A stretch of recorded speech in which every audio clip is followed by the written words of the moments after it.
Yo, what is going on, guys? I've got a special deck profile for you guys. This past weekend, I participated in the Nightmare Coliseum, which was a online tournament over Tabletop Simulator hosted by my boy Nightmare. And lots of competitive players were attending this event. It wasn't too big. I want to say around 30-something people. But the people present definitely knew what they were doing. I managed to get 5th place, which is like okay. I was relatively happy with my performance. But what I really wanted to talk about is this deck, guys. I am playing, well, first of all, BT5 Battle of Omni was legal for this tournament, so I was playing LordKnightmon, Yellow LordKnightmon, Crusadermon, whatever you want to call that guy. This deck is absolutely bonkers, guys. Okay, so the BT5 meta is relatively new, right? I think this is one of the biggest tournaments we've had since the set was just released a little while ago in Japan. And anyways, so we've seen a lot of crazy decks surface. We got tons of new Omnimon, we got more Diaboromon support, we got lots of stuff. So I think this meta was relatively diverse, and from what I talked to other people, they played against a variety of decks. I'll talk about my matchups after the deck profile. I managed to get 5th place with this LordKnightmon yellow deck, so let's go ahead and get into it. Now, there are a couple things I would change, and I'll get to that after this, but this deck is super crazy. It's just so fast comparatively to what we've seen in the game previously. Like, you legitimately...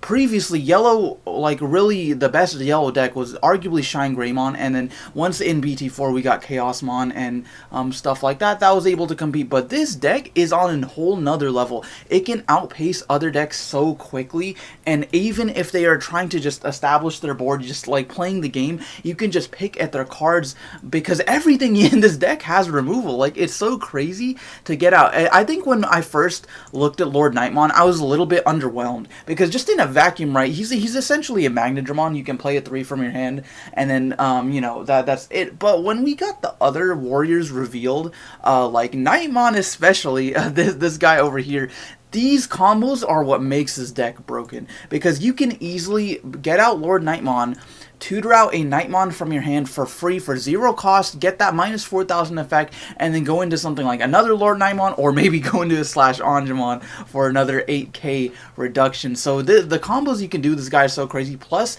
the plus 1,000 boost is actually super relevant, not only in the mirror match, but just against anything that's trying to run him over, because it's during both players' turns. So it's actually insane how good LordKnightmon is, and it's good to see, but it might be a little bit too broken. Anyways, guys, so for the eggs, I was playing 4 Upamon and 1 Pikmon. Now, this would be the main thing I would change. I was overall very happy with this list, but I completely underestimated how good Pikmon would be. I thought, okay, if I'm in a pinch, I would rather have the draws, and I don't think getting 3 or more is, like, it's likely. I'm not going to say, like, I'm never going to get 3 or more on the field, but I felt like I wanted the draws over. I don't agree with that anymore. After playing in the tournament, I would definitely play 4 Pikmon, 1 Upamon, maybe even, like, 4 pick, 1 Koro, or just 4 Pikmon, because he's so good. As far as the rookies, I am playing a lot. I think this is a 16 count. Yeah, 16 count, including Lucamon. And so, first of all, Lucamon is, again, you can tutor him out via LordKnightmon, because it's just any level 3 yellow, and then get that 10,000 body, plus the recovery on field. While it is very good, this is one of my favorite combos with it, you don't want to play too many Lucamon, and I think 2 would be fine. I think 1 was good for me, and I probably wouldn't change that, just because I'd rather have the consistency of more rookies like that I can Digivolve over, versus like the higher ceiling with more Lucamon. And then I'm also playing 4 Kodamon. This is the new searcher for the whole LordKnightmon archetype, so he searches a warrior or a holy warrior, which actually, he can actually search Omnimon, just by the way, that's just a heads up. But anyways, he searches all your warrior guys, and he's pretty good. I think 4 was good, but it was a little bit underwhelming at times. I don't know, because the thing is like, this whole deck isn't warriors. I'm playing all the ones available, which is Gladymon, and I mean, I'm playing 3 Gladymon, but Gladymon, Knightmon, and LordKnightmon. But he's overall solid. I think he's fine. Now, Starmon's is probably the best rookie in the game. This guy is actually crazy. His ceiling is so high, and for such a low investment, you get to just get rid of so many problems. You have to be very careful. Now that this guy is in the game, now that Starmons plus War Growlmon, plus Spiral Masquerade, all those cards exist, you have to play very cautiously. And it kind of anytime your opponent plays a rookie, there's a chance it's gonna get nuked by Starmons. So Starmons, I think 4 would be good. I didn't want to see it in my hand too much because I don't want to Digivolve over it. I want to keep it for the LordKnightmon or hard play it from my hand. But 4 would be fine. 3 worked out fine. 3 was like, I think that's the minimum you should play. But yeah, Starmons is just absolutely crazy. And then Pulsemon, again, this guy is a new promo that just speeds up the yellow deck so much. The fact that you now have a Gabumon, a generic, just a 3 to play, draw 1 card is so fantastic. Not to mention, if you have, well, first of all, if you have 2 or lower memory, you get to just gain a memory instead of the draw. But if you have 3 exactly, you get both effects. So he's a 2 cost that draws you a card. And if you have LordKnightmon, like if you play him from LordKnightmon, sometimes you can just get that memory plus for free. So it's really cool. And then Patamon, of course, I think 4 Patamon is standard because you need to just get as much advantage from like nuking your opponent's Digimon as possible. Then we got the 2 1 cost you know, yellow options for the champions, Terurimon and Pidomon. And then we got Gladymon. Now, Gladymon on paper is good. You get to, on play, search your security stack, basically a TK, but only for Warriors and Holy Warriors. Now, the reason why this card isn't good, and the reason why I think, okay, I don't want to say it's not good, but the reason I would legitimately just cut this, I'd probably just play 3 Unimon instead of this, because first of all, Pidomon being 5,000 is actually like kind of bad because War Growlmon is a card, so sometimes your opponent, well, a lot of times if you're playing the mirror match, which by the way, that's all I played was mirror matches, they can go War Growlmon and like Starmon's War Growlmon attack and hit you with Pidomon or with Pikmon on the Pidomon, and then that's 5k right there.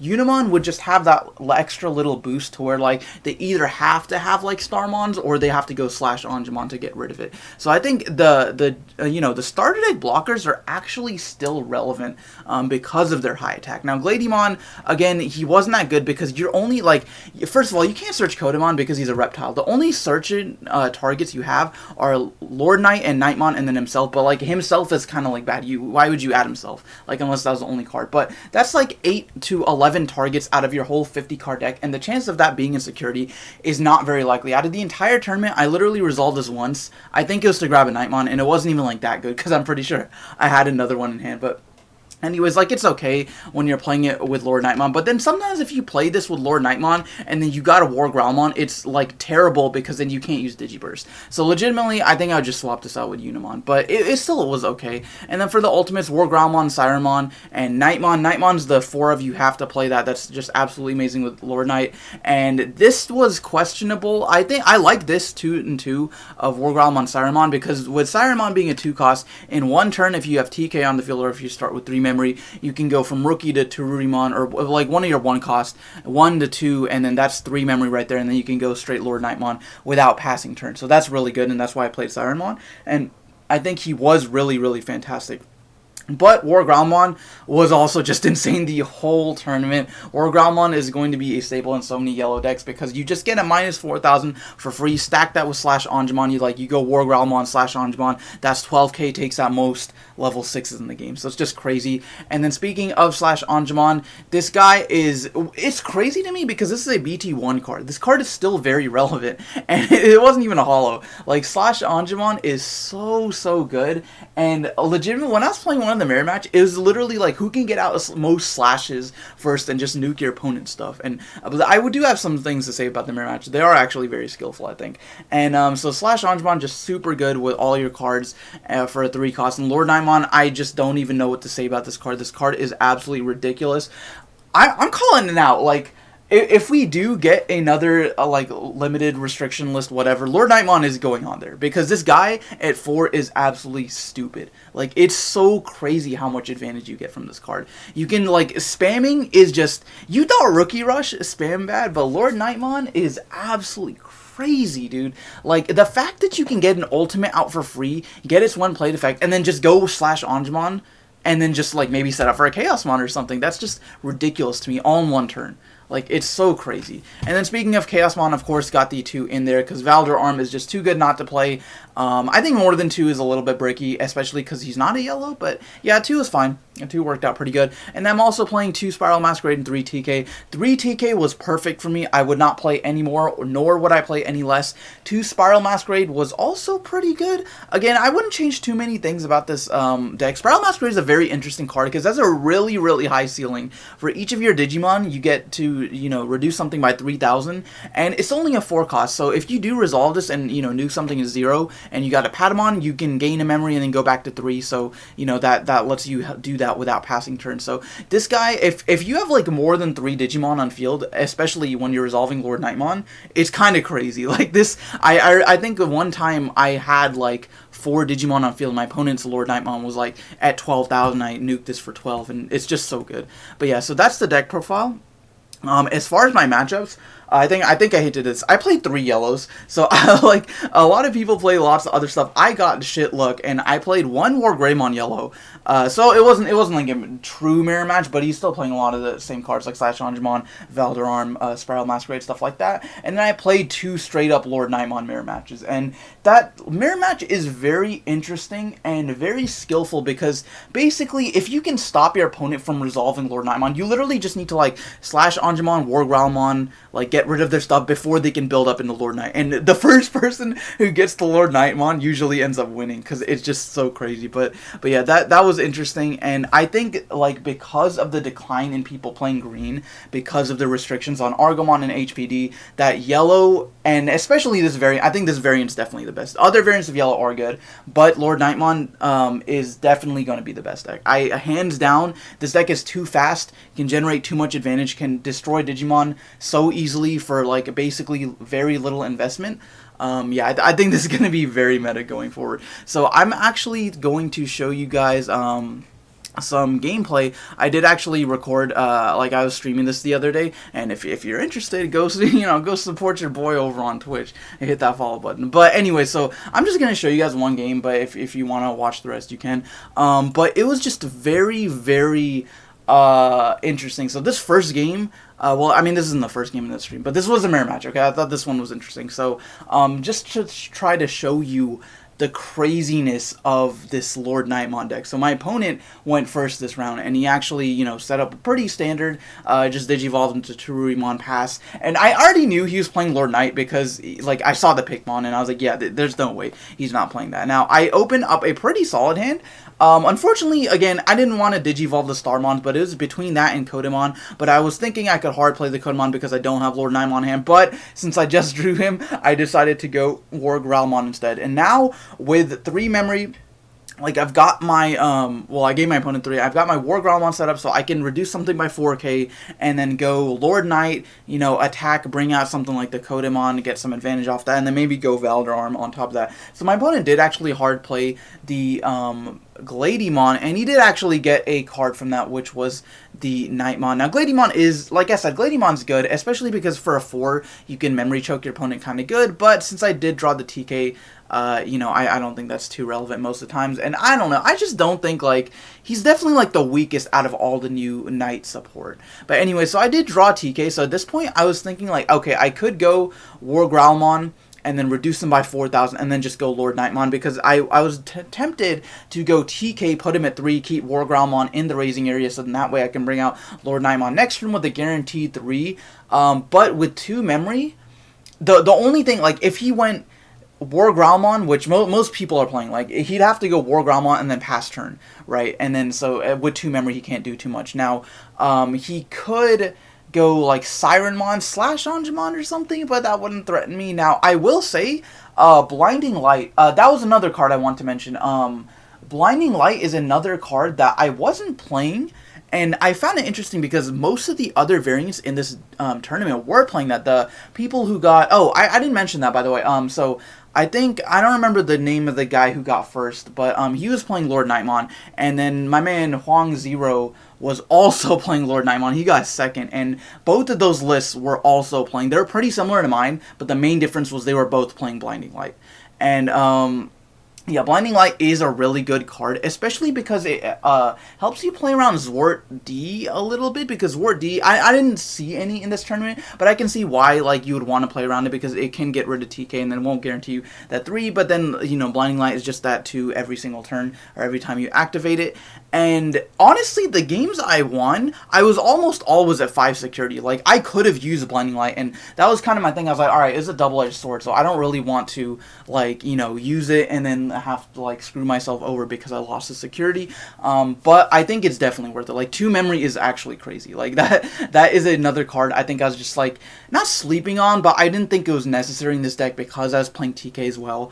Anyway, so my opponent is going to bring out his Knightmon, go slash Angemon, and then get rid of my Pedomon. But because I've got the LordKnightmon set up, and then now I've got, you know, the Turimon as well, there's just so many things I can do. I was thinking, like, what I could do here to get rid of his slash. So I could go, like, swing with Lord Knight, and then go Knightmon, reduce him by 4,000, but then I don't have another way to kind of, like, get rid of the remainder. But I think I go Knightmon anyways, or maybe I could go Kodamon as well, or Gladymon.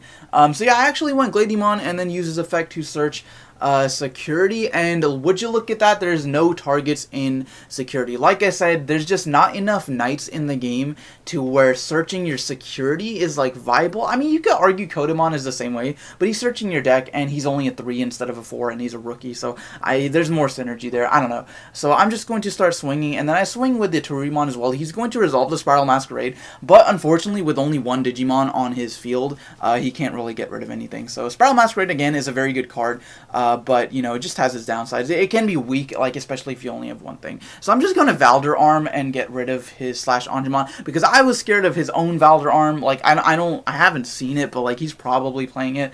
So I was just like, you know, to be safe, let's get rid of this. And I'll still have 3 attacks next turn, so unless he puts up a blocker, I'll still win. But, like, yeah, you guys can see just how crazy fast this deck can be. Now, I don't think it's so ridiculous that no other deck can compete. I've like, there are times when, like, you either brick or, like, you can't get LordKnightmon set up. Like, if you're playing against purple and they just have their shit ton of removal, like they Trump Sword you, Earthshake or whatever, and don't let you get to LordKnightmon, I think you can definitely pull off a win. And also, like, the Omnimon, like, Omnimon Shoutmon red deck, that deck's also pretty good, especially if they get set up and then they just nuke your stuff with D-Cross and you know, get rid of your Digimon by attacking with the Zeke Greymon combo. That can also work. I didn't play against any of that, but yeah, I do think this is the best deck, but I don't think it's so good that, like, nothing else, like, has a chance. But maybe, I don't know. The finals was a LordKnightmon mirror match, so I don't know. You guys can decide how good this deck is for yourself. But my opponent is just going to play that Kodamon, go Pedomon, and this is why I was like, Unimon and the starter deck blockers do have a place in this meta. I don't think they're just completely phased out by these 1-cost blockers that we've been seeing so much, because like, you do want to Digivolve on top of your 1 cost, because, I mean, they're 1 cost, and then you can get to Ultimate Mega easier, but Unimon being 6,000 is actually pretty relevant, especially in the mirror match. So, I don't know, that's something I would definitely consider. So I'm just going to go Digivolve into Kodamon again. I don't have another Lord Knight, but I've got the Valder Arm, so I think I was just digging.